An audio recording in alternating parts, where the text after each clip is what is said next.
mapagpalang araw na naman sa ating lahat, and andito pa rin tayo ngayon sa Real Quezon. So ngayong araw papakita ko sa inyo yung iba pang magagandang lugar na pwede nyong pasyalan kapag nagpunta kayo dito. So let's go guys, samahan nyo ako.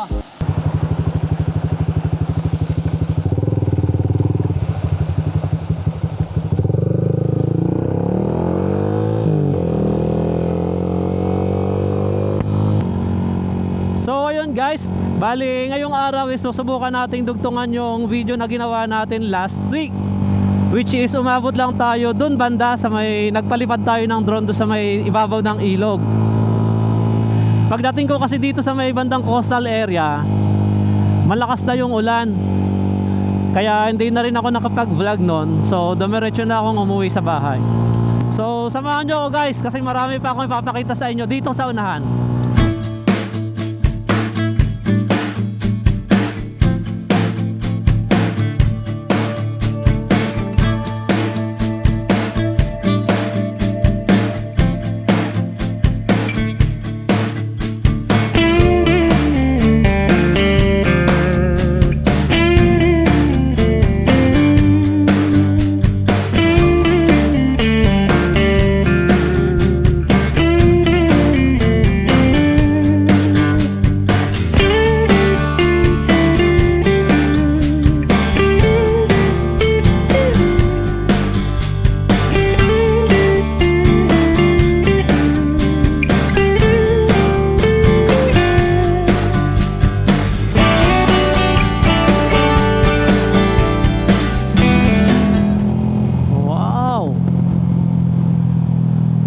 Ganda ng view dito guys, oh.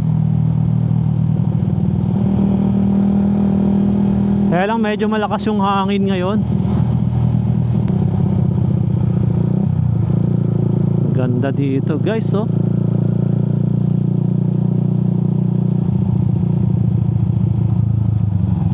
Wait lang, buwelta tayo.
Grabe guys, ang ganda dito. Ang sarap mag-drive dito. Mamaya madadaanan natin yung yung Balagbag Falls. Malapit lang yun dito, dyan lang sa unahan. Wow, ang ganda pa rin dito sa spot na to, oh. Sayang lang kasi ang lakas ng hangin kaya hindi tayo masyadong makapagpalipad ng drone.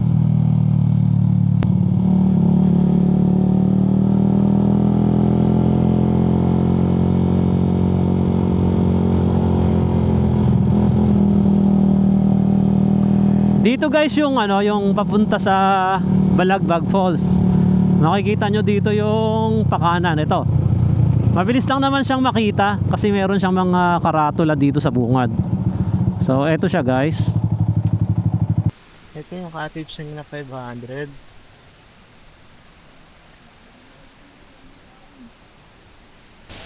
Ayan o, linaw ng tubig, sarap maligo.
So diretso na muna tayo guys dun sa Nunok Falls. Malapit lang yun dito.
Ito na guys yung Barangay Malapad. Marami ditong mga resort. Masarap dyan mag skimboard, meron ding mga surfing dyan. Ito na guys, yun, Nunok Falls. Kaya lang bakit parang sarado?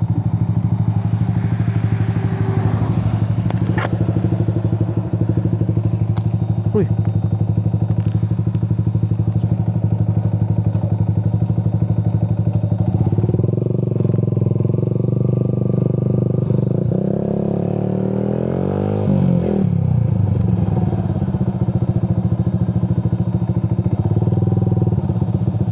Dito na. Dati kasi dun sa unahan eh.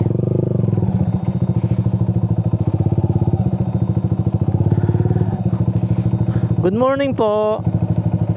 Sa inyo po magbabayad kapag papunta sa Nunok Falls? Sige. Saan po pwedeng mag-park? Diyan na lang. Sige pa.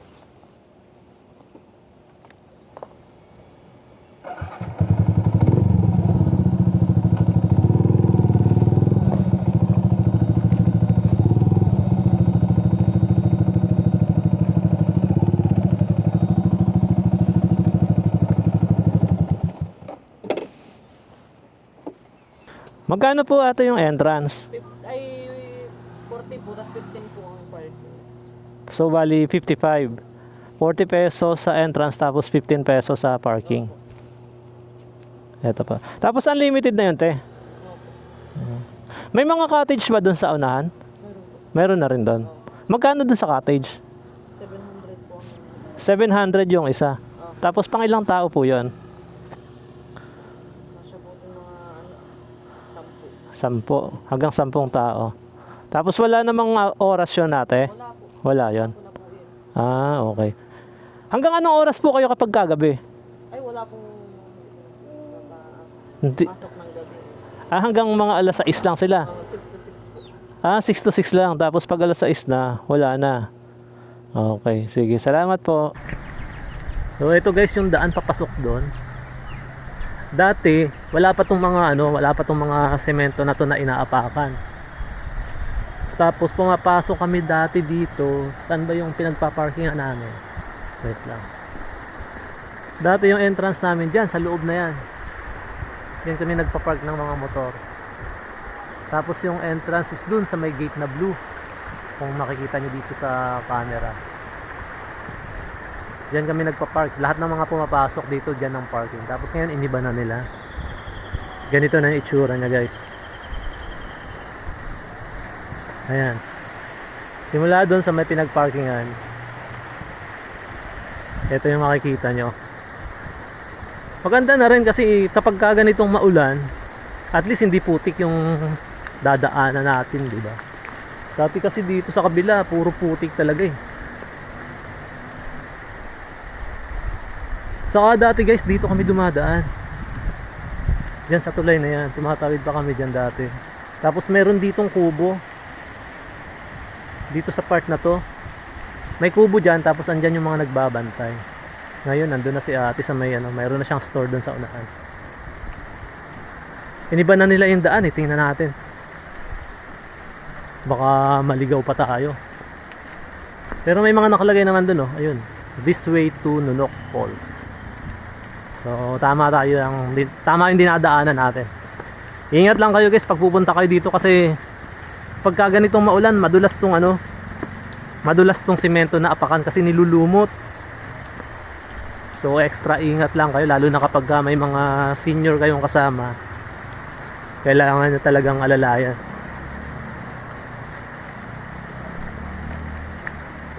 Madulas talaga.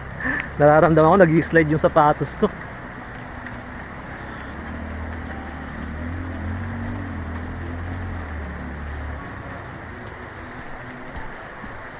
Pinabag nila tong gilid, oh. Tapos saka nila nilagyan ng daanan. Dati kasi doon sa kabila na yun yung daanan eh. Parang may ginawa na rin silang resort doon.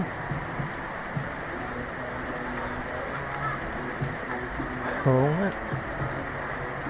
May resort na rin doon eh.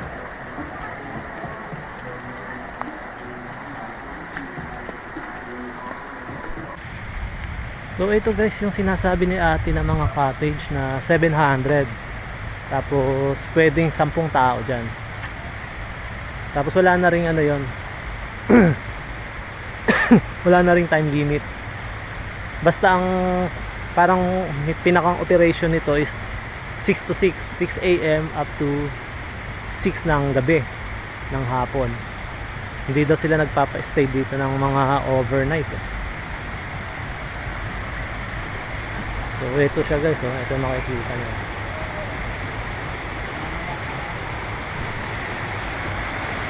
Ayun yung waterfalls. Yung mga namiligo na doon. Subukan natin lumapit. Medyo madulas lang. So ayun guys, napakadulas. Napa-slide ako kanina. Buti na lang hindi ako bumagsak. Nagalis na ako ng sapatos para sigurado. Para siguradong ano lagabong pag nadulas. Joke lang. Hindi, yun, extra ingat lang talaga dito guys kapag pupunta kayo. So bali ito guys yung Nunok Falls. Ayan, malalim yan guys doon.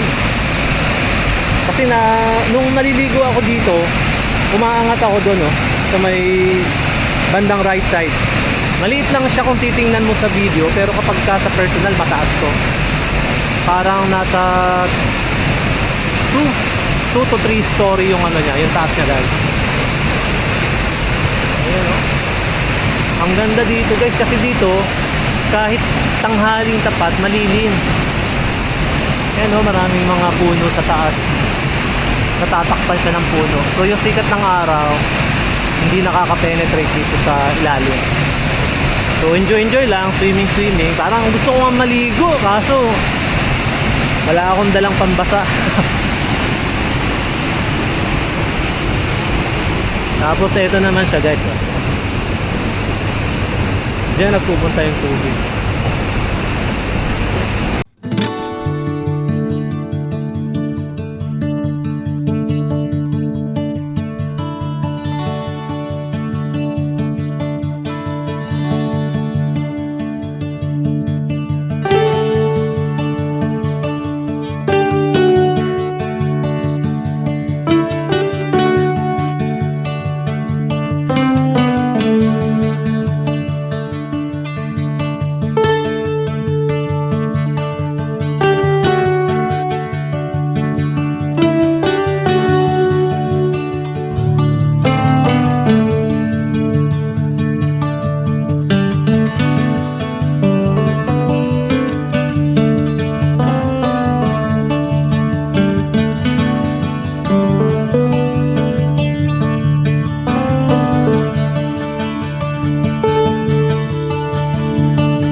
Salamat po.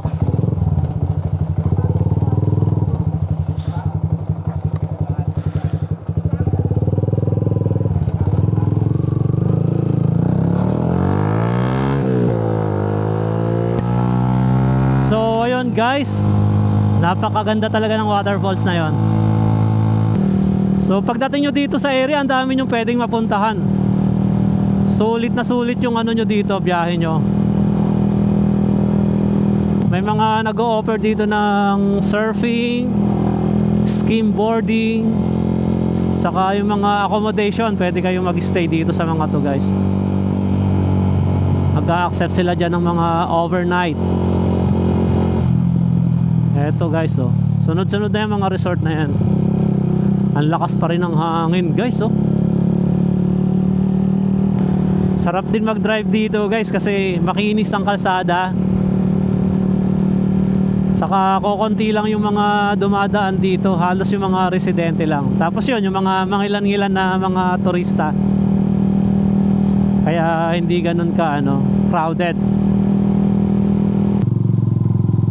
Ito, ang ganda dito guys, oh.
Share ko lang pala sa inyo guys, bali itong daan pala na to is papunta to ng Mauban, Quezon.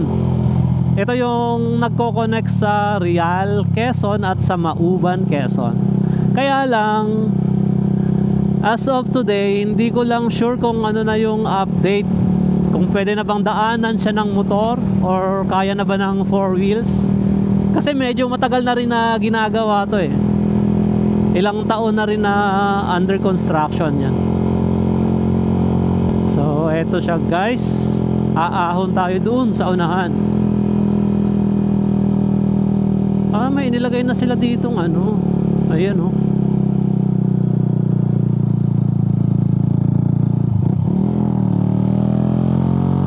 Balik tayo, doon tayo mag U-turn sa unahan.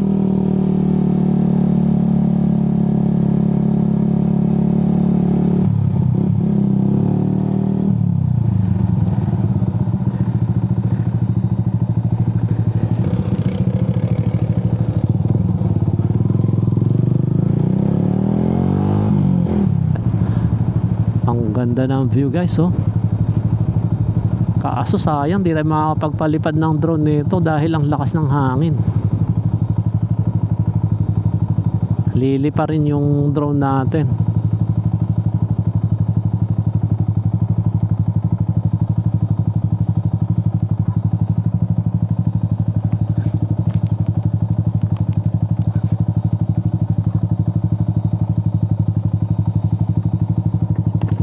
Grabe, ang ganda oh.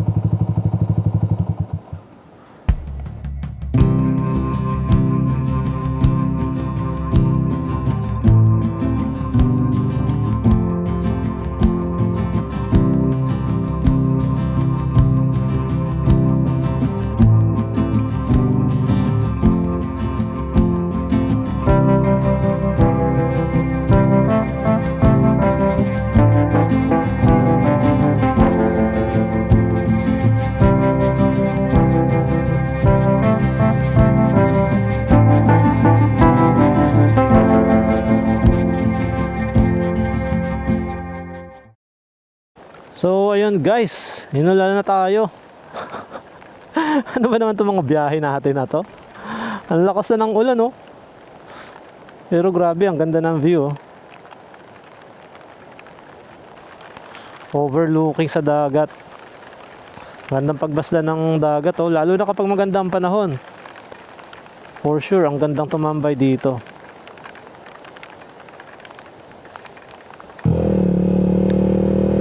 So ayun guys, hanggang dito na lang muna tayo. Actually kung papupunta kayo dito sa area na to, dito sa Real, Quezon, ang dami na ditong pwedeng puntahan. Hindi ko na lang maipakita sa inyo ngayon dahil masama na ang panahon oh. Ang lakas ng hangin, tapos yung ulan pabugso-bugso. Gusto ko pa sanang pakita sa inyo dun sa unahan, meron pa dong spot.